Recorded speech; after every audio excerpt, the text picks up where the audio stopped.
जब से आइंस्टाइन की थ्योरी ऑफ रिलेटिविटी पब्लिश हुई है तब से साइंस कम्युनिटी में उनका कद बहुत ऊंचा हो गया है और हमेशा ये साबित किया जाता है कि शायद आइंस्टाइन और न्यूटन एक दूसरे के मद्दे मुकाबल ही रहे हैं, लेकिन ऐसा बिल्कुल भी नहीं है। आज की इस वीडियो में हम ये चीज़ समझेंगे कि बेसिकली आइंस्टाइन की थ्योरी ऑफ रिलेटिविटी वो न्यूटन की थ्योरी ऑफ रिलेटिविटी और उसके साथ दो और मेजर थ्योरीज उसी से इंस्पायर होकर बनाई गई थी। जी हाँ दोस्तों, न्यूटन ने भी अपनी एक थ्योरी ऑफ रिलेटिविटी पेश की थी जिसे रिलेटिविटी ऑफ मोशन भी कहते हैं, जिसके मुताबिक कोई दो चीज़ें अगर एक ही सिमत में सेम स्पीड के साथ ट्रैवल करती हैं तो उनके लिए जो रिलेटिव स्पीड है वो ज़ीरो हो जाएगी। लेकिन वही दो चीज़ें सेम स्पीड के साथ ऑपोजिट डायरेक्शन में ट्रैवल करती हैं तो उनकी जो स्पीड है डबल हो जाएगी। इसके साथ साथ जो कुछ मेजर थ्योरीज थी न्यूटन की, जिसे ग्रेविटी थ्योरी, यानी कि उसके मुताबिक कोई भी चीज़ें जो मास रखती हैं वो एक दूसरे को अट्रैक्ट करती हैं।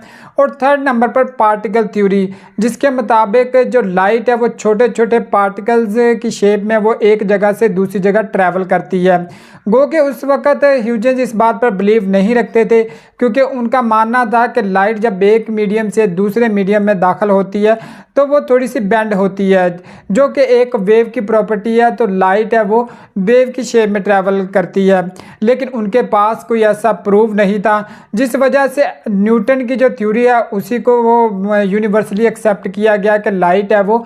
छोटे छोटे पार्टिकल की सूरत में वो ट्रैवल करती है। लेकिन 1801 में यंग्स डबल स्लिट एक्सपेरिमेंट ने ये बात प्रूव कर दी कि लाइट है वो एक वेव है। उसके बाद अर्ली 19th सेंचुरी में बहुत ज़्यादा जो साइंटिस्ट है वो इस बात पर बिलीव रखते थे कि लाइट वेव की सूरत में तो ट्रैवल करती है, लेकिन इसे ट्रैवल करने के लिए एक मीडियम की ज़रूरत होती है, जिसे लुमिनोफेरस ईथर का नाम दिया गया। माइकलसन और मोरले इन्हीं साइंटिस्ट में शामिल थे जो इस बात पर बिलीव रखते थे कि लाइट है वो उसको ट्रैवल करने के लिए एक मीडियम की ही ज़रूरत होती है। इसीलिए उन्होंने 1887 में एक अपना एक्सपेरिमेंट कंडक्ट किया जिसे माइकलसन मोरले एक्सपेरिमेंट भी कहा जाता है। उनका ये मानना था कि लाइट अगर किसी मीडियम में ट्रैवल करती है तो जाहिर सी बात है कि अगर तो वो ईथर की डायरेक्शन यानी उस मीडियम की डायरेक्शन में फ्लो करेगी तो उसकी स्पीड वो बढ़नी चाहिए,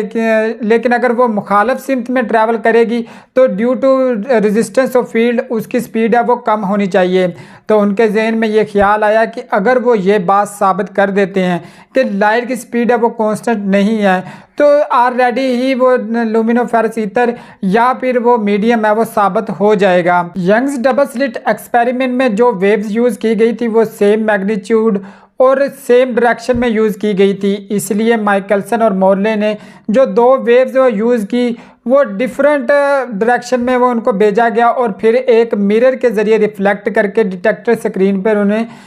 डिटेक्ट किया गया ताकि वो इंटरफेरेंस पैटर्न को ऑब्जर्व कर सकें। लेकिन इसके रिजल्ट बहुत ही शॉकिंग थे। ये एक फेल्ड एक्सपेरिमेंट था जो ये तो साबित ना कर सका कि लाइट को ट्रैवल करने के लिए एक मीडियम की ज़रूरत होती है, बल्कि इसने ये साबित कर दिया कि लाइट की स्पीड है वो हमेशा कांस्टेंट रहती है। कोई भी इस पर अमल दखल करे लेकिन लाइट की स्पीड है वो कभी भी चेंज नहीं होगी। यहाँ पर एक पैराडॉक्स क्रिएट होता है क्योंकि न्यूटन ने हमें ये बताया था कि कोई भी दो चीज़ें अगर सेम स्पीड के साथ और सेम डायरेक्शन में ट्रैवल करेंगी तो उनके लिए रिलेटिव स्पीड ज़ीरो होगी, लेकिन अगर ऑपोजिट करेंगी तो वो उनकी स्पीड वो सम अप हो जाएगी। लेकिन लाइट की स्पीड तो हम देख रहे हैं कि कांस्टेंट है, ये रूल इस पर अप्लाई नहीं हो रहा था, जिसकी वजह से एक पैराडॉक्स क्रिएट हुआ और बिल आखिर ये साइंस कम्युनिटी के लिए एक बड़ा मसला बनता गया। आखिरकार आइंस्टाइन ने इस मसले को सॉल्व करने के लिए दो थॉट एक्सपेरिमेंट वो कंडक्ट किए और बिल आखिर ये दोनों एक्सपेरिमेंट ने ही आइंस्टाइन की मेजर थ्योरी ऑफ रिलेटिविटी को जन्म दिया। आइंस्टाइन ने ये इमेजिन किया कि एक ट्रेन है वो ट्रैवल कर रही है जिसके एंड पे और फ्रंट पे दो फ्लैश लाइट्स हैं वो फ्लैश कर रही हैं। अगर कोई बाहर वाला ऑब्जर्वर इसे नोट करेगा तो उसे दोनों लाइट्स हैं वो एक ही टाइम पर है वो दिखाई देंगी, लेकिन अगर कोई उसके ट्रेन के अंदर कोई ऑब्जर्वर बैठा है तो उसको फ्रंट लाइट है वो पहले फ्लैश करती हुई दिखाई देगी क्योंकि ड्यू टू शार्टर डिस्टेंस जो क्योंकि ट्रेन ट्रैवल कर रही है तो उसका और फ्रंट अच्छा उसके साथ है वो उसका डिस्टेंस है वो कम होता जाएगा, जिसकी वजह से उसे लगेगा कि फ्रंट वाली पहले फ्लैश की है जबकि बैक वाली बाद में फ्लैश की है। इसके साथ एक और थॉट एक्सपेरिमेंट उसने ये कंडक्ट किया कि अगर हम किसी चीज़ को खला में छोड़ते हैं, बिल्कुल डीप स्पेस में जहाँ पे कोई भी चीज़ मौजूद नहीं है, तो हम उसको कैसे बता सकते हैं कि वो चीज़ मूव कर भी रही है या नहीं कर रही, या उसकी स्पीड कितनी है। क्योंकि हमें स्पीड और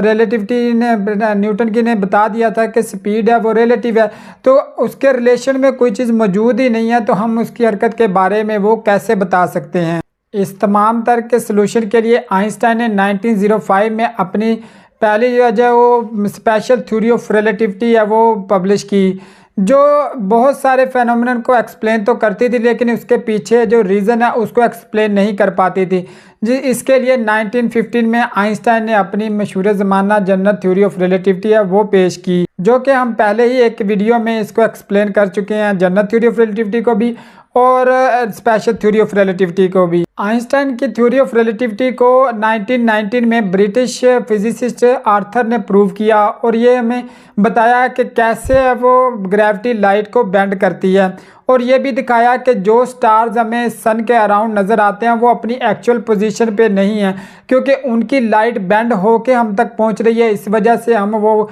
उनको वहाँ जहाँ देख रहे हैं वो उनकी वो एक्चुअल पोजीशन नहीं है। इसके अलावा अगर हम बात करें आइंस्टाइन की थ्योरी ऑफ रिलेटिविटी को, तो ये फुली एक्सप्लेन नहीं करती। जितने भी कायनात के मामलात हैं उनको ये फुली तौर पर एक्सप्लेन नहीं करती। बहुत सारी ऐसी चीज़ें हैं जहाँ पर थ्योरी ऑफ रिलेटिविटी है वो नाकाम हो जाती है, जैसा कि ब्लैक होल के बारे में सिर्फ कुछ चीज़ें सुजेस्ट की जाती हैं, लेकिन मुकम्मल तौर पर थ्योरी ऑफ रिलेटिविटी हमें ये नहीं बताती कि ब्लैक होल के अंदर क्या है और वहाँ फिजिक्स के कानून क्यों काम नहीं करते। सेकंड नंबर पर बिग बैंग से पहले क्या था, ये भी एक ऐसा सवाल है जो थ्योरी ऑफ रिलेटिविटी के ज़मरे में नहीं आता। इन्हें थ्योरी ऑफ रिलेटिविटी के लूप होल्स भी कहा जाता है। अगर कोई भी इन लूप होल्स को कवर करता है तो आज उसे भी साइंस कम्युनिटी में उसी तरह इज्जत मिलेगी जैसा कि आज से सदियों पहले आइंस्टाइन को मिली थी।